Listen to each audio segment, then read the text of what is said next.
మీరు అపార్ట్మెంట్స్లో ఉంటారా? అయితే జాగ్రత్త పడండి. దొంగలు అపార్ట్మెంట్లనే టార్గెట్గా చేసుకుంటున్నారు. అపార్ట్మెంట్స్లో సెక్యూరిటీ ఫుల్గా ఉంటే దొంగలు ఎలా పడతారు అనేగా మీ డౌట్. సెక్యూరిటీ ఉన్నా లేకున్నా దొంగలు మాత్రం తమ పనిని కానిచ్చేస్తున్నారు. తాజాగా సికింద్రాబాద్లోని ఓ అపార్ట్మెంట్లో దొంగలు పడ్డారు. ఫుల్ సెక్యూరిటీ ఉన్నా వారి కళ్ళు గప్పి అపార్ట్మెంట్లోకి చొరబడి అందిన కాడికి దోచుకెళ్లిపోయారు.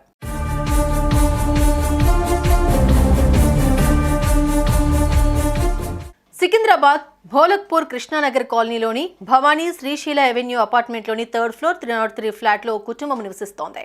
భార్యాభర్తలు వారి పాప కలిసి ఉంటున్నారు. ఈ క్రమంలో అందరూ వారి పనుల్లో భాగంగా బయటకు వెళ్ళగా దొంగలు ఎంట్రీ అయ్యారు.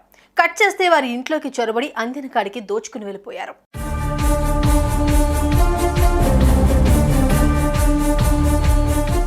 అసలేం జరిగింది అనే విషయానికి వస్తే, మాధవపూర్ HDFC బ్యాంకులో పనిచేస్తున్న శ్రీనివాస్ భార్య సబిత కుమార్తె అనుష్కతో కలిసి భవానీ శ్రీశైల అవెన్యూ అపార్ట్మెంట్లోని 3rd ఫ్లోర్ 303 ఫ్లాట్లో నివసిస్తున్నాడు. ఈ క్రమంలో ప్రతి రోజులోనే శ్రీనివాస్ బ్యాంకు వెళ్లిపోయాడు. అటు కూతురు కాలేజీకి వెళ్లిపోయింది. ఇంట్లో ఒంటరిగా ఉన్న సబిత కూడా మధ్యాహ్నం ఇంటికి తాళం వేసి బయటకు వెళ్ళింది.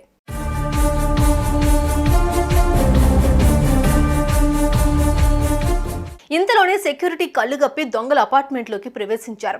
ఏ ఇంటికి తాళం ఉందా అని చూసుకుంటూ తిరిగారు. ఇంతలోనే ఫ్లాట్ నెంబర్ 303కి తాళం వేసి ఉండటంతో సైలెంట్గా తాళం వేసిన గడియ కింది భాగాన్ని తొలగించి ఇంట్లోకి వెళ్లారు. అనంతరం అల్మారా ఓపెన్ చేసి అందులో నుంచి 14 తులాల బంగారం, ₹1,00,000 నగదు ఎత్తుకెళ్లారు. సాయంత్రం శ్రీనివాస్ కుమార్తె అనుష్క కాలేజ్ నుంచి ఇంటికి వచ్చింది. ఇంటి గడియ విరిగిపోయి ఉండటం చూసి షాక్ అయింది.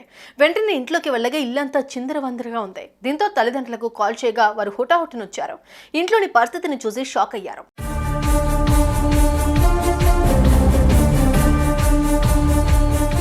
ఇంట్లో దొంగతనం జరిగిందని గ్రహించిన శ్రీనివాస్ పోలీసులకు సమాచారం ఇచ్చాడు. ఘటనా స్థలానికి చేరుకున్న పోలీసులు ప్రదేశాన్ని పరిశీలించి కేసు నమోదు చేసుకున్నారు.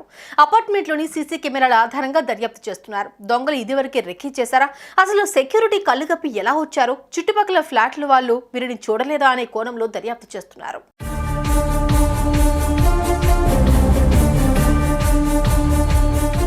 సో ఇండిపెండెంట్ హౌస్లో ఉన్న అపార్ట్మెంట్స్లో ఉన్న బీ కేర్ఫుల్. దొంగలు రాత్రి పగలు అనే తేడా లేకుండా ఇళ్లల్లోకి చొరబడుతున్నారు. కాస్త అజాగ్రత్తగా ఉన్నదంతా ఊడ్చుకుని వెళ్ళిపోతారు.